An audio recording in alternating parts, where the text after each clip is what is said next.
আপনাদেরকে কে শিখেছে? নাম বলবেন, আরো দেখা দেখে অন্যরা উৎসাহিত হবে, আপনি সব পাবেন আরেকবার গান করবেন না। বলেন হাজী নুরুল আমিন পরিহলপাড়া, উনি দেবেন 10,000 টাকা। বলেন মারহাবা, আল্লাহ যেন কবুল করে। সবাই পড়ে না আমিন।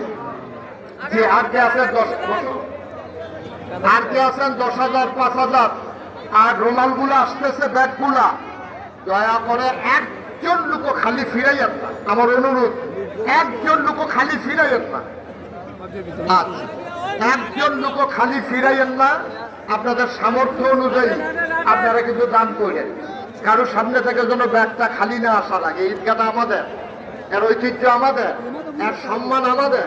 সুতরাং আমরা যদি এটাকে সুন্দর করে না রাখি, এটা নিয়ে আমাদের অনেক পরিকল্পনা আছে। এই ঈদগাহ দেখার জন্য মানুষ আসবে, আমরা ওইভাবে পরিকল্পনা আছে, লোক আছে, ওনারা এই টাকা উঠান।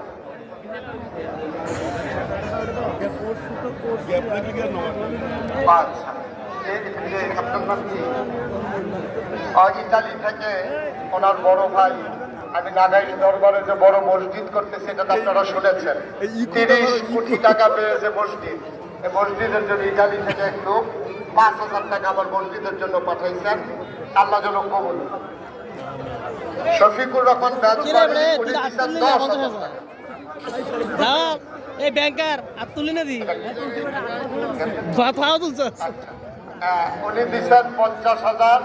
ওই যে আপনার নাম নাকি আলিয়াজ্জম সাহেবের এই এক সন্তান ইলিয়াস, উনি দিচ্ছেন 50,000। ওনার ছোট ভাই আরেক ভাই দিচ্ছে 10,000। বলেন মারহাবা।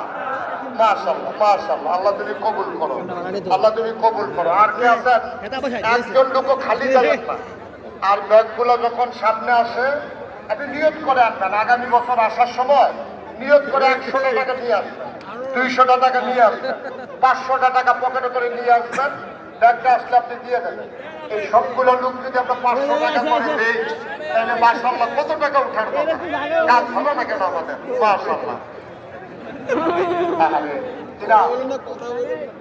মোহাম্মদ নুরুল নবী নিয়ত করেছিল, আমাকে তো সবসময় পায় না।